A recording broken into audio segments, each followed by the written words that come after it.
From Studio 3 at Buzz TV, it's The Horse's Mouth with Tom McManus.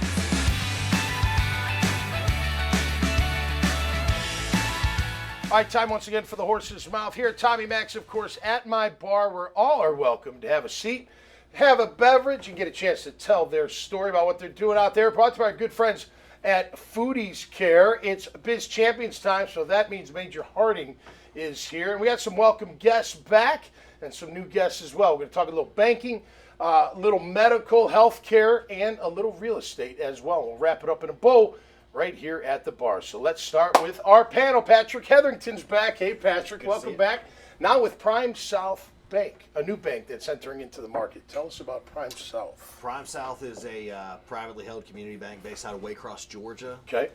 So we're 100% privately held, which is a change. But back in 30 years ago, Jacksonville was kind of like a hub of community banks and things like that, and a lot have moved out. So we've got a good presence in southeastern Georgia, a little in Fernandina, and so looking to expand into Jacks, and opened our commercial office in December in Deerwood. What got you in banking in the first place? You've been a banking professional for a long time. What drew you to that industry? Accident, yeah. As far as really? I thought it was gonna be a summer job or a Internship? job in college, and started out as a teller, and then it just evolved into a career. It wasn't what I set out to initially, but just kind of fell into it, which is common in the industry. So with a community bank, Patrick, is it less red tape? You guys make your own decisions, it quicker processes, that kind of thing? Oh yeah, very very efficient, very few layers as far as in management, and as far as with our structure. I mean, really our owners are involved in loan decisioning. So as far as our loan committee involves, the owners of the bank, and so as far as it's a whole different experience. It's been really refreshing and a lot of fun. I bet, because you guys don't like the red tape either. The consumer doesn't like it, but you guys working it don't like it. We deal with it. We do what we have to do, but it's nobody enjoys it. Yeah. Well, great to have you back, man. I'm glad you're bringing this new bank into our area. Hope it goes well. A lot of fun. All right, man. Appreciate it. Ken Flechler is here, CEO from Health Alliance Global. Yes. Welcome to the show. Well, thank you very much. Healthcare, about 3 years, you said. Yes. Yeah, but you've been in this position in other fields before, I guess. So I've been in executive management in other fields, in telecommunications, and most recently in energy. Okay. So, you worked for a petroleum company? No, actually I worked for Pike Electric. Okay. So energy power lines. Okay. And so had left Pike and did some consulting, and was asked by Bob Dudley, who was the founder of, former CEO of British Petroleum, founder of our company. Gotcha. And asked me to come join him and create a kind of a startup around proxy medicine, which really takes virtual healthcare to the next level by putting diagnostic equipment in locations like jails, nursing homes, remote areas. Like kiosks almost? It's almost like a kiosk, but has like a medical technician and takes the key components of an emergency room, puts them there. So like you an X-ray? We have everything except X-rays because you can't do a portable X-ray at the moment. It's not FDA approved. But we have EKGs, we have otoscopes, we have stethoscopes, things that the remote doctor, they can see the whole interaction. And we've been very successful. Over 50% reduction in transports to the emergency room. And we're doing it at a fraction of the cost. Yeah. Well, I can only imagine. I mean, people, they get hurt, they get sick, they feel bad, they go to the emergency room, call you guys who look similar, and you're like, oh, wait, I don't have to go to the emergency room. Right? You know, you calm them down, you get them fixed up, and whether get them a prescription or whatever they may need, send them on their way. Absolutely. What's the best part of what you do, man? What do you like? So being a CEO is amazing, right? Yeah, I bet. Running an organization, but you also have the responsibility of owning your family of employees. And so that's been a real change for me. I've always been number two, number three. First time being a CEO. Wow. And all so eyes are on you. Well, absolutely. Owning the responsibility, but being able to develop a group of people. And we've really embraced AI. Everything we do, I make every employee go through weekly AI training. We've gone all in. And it's not to offset the employees. It's to make them so much better. So when I look up medical things on chat, should I trust them? The answers? You should never Majority? Trust but verify. Yeah. Trust but verify. So it's not 100%, but you say, hey, I got this, and then that chat brings like, it could be this. So we use Claude at our office, and I'll give you a perfect example. I've been working on a project, and as I've been going back and forth with Claude, it kind of moved and gave me a different answer, and I clicked the other answer, And I put it in Claude, and I said, why is it different now? They said, because I thought that's what you wanted to hear. Oh. So it'll actually start to learn you, and then you got to reprogram it because it wants to please you. Right. It's very weird. It is. But it's very cool if you learn how to utilize it. Yeah, I mean the information's unbelievable. Yeah, absolutely. Get anything. Absolutely. Anything, especially medical. Correct. Which was that's where AI can really benefit people right in the healthcare world. Yeah. And so we're not looking to displace doctors. Yeah, right. We're just looking to make them better. Yeah. And so being able to look through your entire medical history and saying, hey, you were once allergic to penicillin. Yeah. This drug may have penicillin in it or similarities. Let's not give you that drug. Let's give you something else. Okay. And they could do it in an instant second. Right. But so it gives you a better framework of that patient that they're dealing with. Yep. Especially around their medical history. Or if you have a wound, it could take it at a microscopic level and look at it. Is it getting better or is it getting worse? Right. And so that's fantastic. Yeah. The evolution is going to continue. Oh, it's changing on a daily. It's crazy. It's changing on a daily basis. Yeah, it's unbelievable. Great to have you on the show. Thank you very much here. for inviting. All right, Rick Farmer's back from the Listening Edge. Hey, Rick. Always welcome a pleasure back. to You're come still back. hitting the gym, I see. That's good. And not as much as I'd like. I had my shoulder replaced last year. Did you really? Having problems with it right now. Oh, I'm sorry to hear that. That's what happens when you get old. That's right. You'll get there one day. I know. I'm working on it. I'm working on it. How's the Listening Edge going? You know, it's going. I mean, real estate's a little up and down. We're in the middle of another cycle, and you know, it's given me some time to do a little more travel and do some things in the business. I'm actually, what he was saying is, we're using AI, and we're starting to try to build out some productivity things in the business now that I've got a little bit of downtime. Absolutely. Just try to utilize that time while things come back. It's been coming back. Yeah. That's one thing with anything creative, you'd be like, hey, I'm thinking about, like I do with shows. I'm like, think about this show. And bling, here you go. And then, like you said, it gets to know you a little bit, so it kind of knows what you're looking for to a certain degree and what you want to see and hear and that kind of stuff. But it does. That helps. So that must help you quite a bit, I would imagine. Yeah. Well, I mean, it was one of those things that I've been busy, and I haven't had really much of a chance to dig into it. Right. And lately we haven't been as busy, so I've had some more time to dig into it, and it's allowed me to start working on building some. That's one nice thing about Claude is like you don't have to be a coder. Right.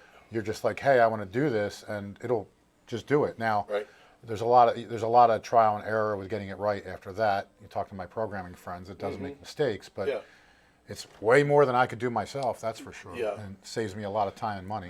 What you're doing, that's evolved. That's got to, because the drones. I remember the drone. Everyone's got to probably have a drone now, right? So how you set yourself apart when you used to be able to. Well, I mean, because that was only like a small part of what we do. We do, photos and 3D tours and videos and all this stuff. It's just living in Northeast Florida, there's a lot of places you want to see the ocean or if you're on a lake or whatever. Right. So they want to get the aerial views to show, put your property in perspective, right? Right. And so, we do a lot of that. I mean, I would say probably 3/4 of the orders we have aerial. Yep. And then probably 80 or 90% of them have some type of 3D tour. Okay. Video is kind of weird. We used to do a lot more. Now it's maybe half. Yeah.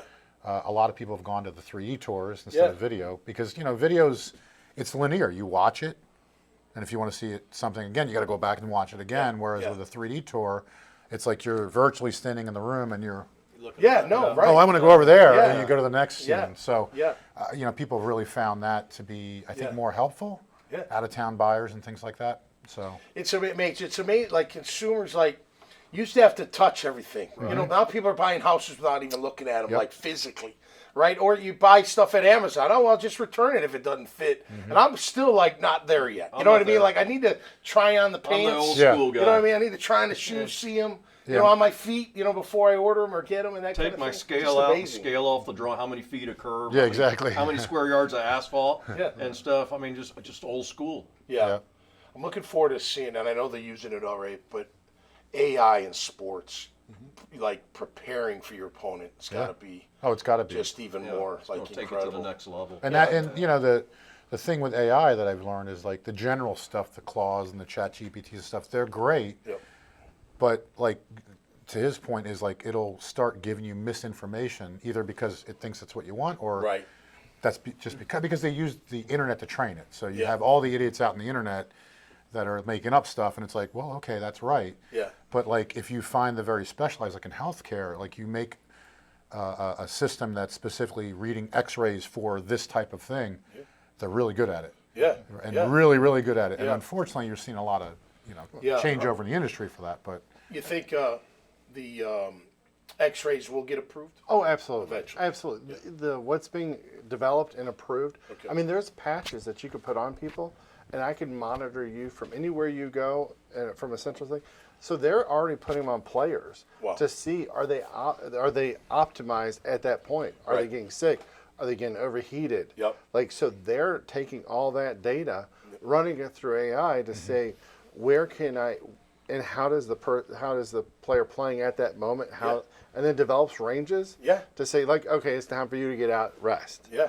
Because you hit that level. Yeah, they do that now. Like even hits. Like if there's a big hit, they're like, let's check him out. His brain rattled. We've got to bring him in and check him out. That kind of thing. Yeah, that's going to continue. I know for the last couple of years the Eagles have been doing that. Yeah. So they can see the performance of the players, and it's nice because you can see if they're having a problem. Because like your performance might start to decrease, but you don't notice it. Yeah. But the system will notice it and go like, whoa, we need to check something on this guy before he's really hurt. Yeah. Right? I mean, you look at the GPS tracking now. They put it on a player. They're like, I don't have to go watch you run a 40-yard dash. I'm watching you run in practice. Exactly. And I got your time right here. Yeah. Well, so what's the point? When you guys used to watch, footage of game footage of opponents or yourselves or whatever, I think we'll see AI analyzing that and save you hours of video time just spitting out, okay, well, your opponent this week is the Pittsburgh Steelers and rattling off weaknesses that it identifies. That's right. And then they'll be doing the same thing to you. So if you're not doing it, you're going to be behind them. Yeah. I know pitchers are already doing that.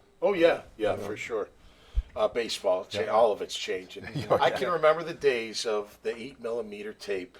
When you really watch tape. Splice, when it would break. It was amazing. Then when you figured it out, like, wow, this is really cool, I can do it. And then gone with the wind. All right, how do you guys, what do you do for fun, real quick, Patrick? You guys all got big jobs. Well, how do you relax? What do you do for fun around here? Clay shooting. Really? Yeah. Oh, that's fun. Where do you go? Up on the north side at Jacksonville Clay Dart Sports. Okay. New Berlin. That's pretty good. You pretty good at it? I'm okay. Are you? I'm okay. That's a good way to talk business over shooting some clay. Good way to talk business. Good way to, nothing like firing a gun to relieve stress. There you go. And then blasting a moving target apart. Okay. I like that. I like that. How about you, Ken? What do you do? I have a great family. I have twin boys. They're 20, so they're home for the summer. So spending time with them, playing golf, tennis, going out in the water. Just enjoying the time with the family. Yeah, I love coming home from college. Yeah. Hanging out with the family. That's awesome. How about you? Travel and gambling. Gambling. All right. That's how I do my traveling. I just got back from Lake Tahoe. That wasn't such a good trip, but normally I'm okay. What's your game? Do you have a game? Mostly craps. Craps, really? Yeah, What's the key to it? I've never bankroll management, everything gambling. But I mean, it's a very complicated game. You can keep it very simple, but like you can get in the woods really quickly. Yeah, I was in Vegas for the radio. We had to do a little stint out there last year, and I'm sitting there playing blackjack, and guy comes up, and in 2 seconds, not 2 seconds, but like maybe 4 minutes, he won like $2,000. And then just left the table. Or lose, Yeah, it was just like, and then he's gone. I'm like, where'd you go? Like, and then he's hitting another table, and that's what they do. Yeah. That's what they do. Well, that's how they make my older son, he graduated college last year, finally got a job. It's tough getting jobs out there. Yeah, so January 1st, he moved out to St. Louis. Okay. So we've been out there 3 times already. We're planning on going in August to catch a Phillies game. Nice. But I just stay at the casino, so I don't stay in his apartment. Yeah. And then we hang out and do stuff, and then I drop him off at home, and then I go play craps. Yeah, that's Perfect. great. Pays for my trip. Great. I know you have the 4 Fs, but what else do you do for fun? I skeet shoot on Wednesdays do. at St. Augustine Gun Club. That's cool. I enjoy it. We go down and cook a steak and hang out, or have the fried chicken or fried pork chops. Yeah, man. Shoot and eat. Shoot and eat. Nothing wrong with that. All right, fellas. Great to have you on the show, man. Appreciate it. Always a pleasure. Thanks for the time. That'll do it for us this time around here on The Horse's Mouth. When you see this episode at dailynewsnetwork.com, you'll see all their names at the bottom. So scroll down and check them out. See if maybe there's something there. You want to contact them or learn more about our great guests. It's all at the Daily News Network website. Till next time, y'all stay safe and be cool out there. We'll see you right here on The Horse's Mouth. Cheers.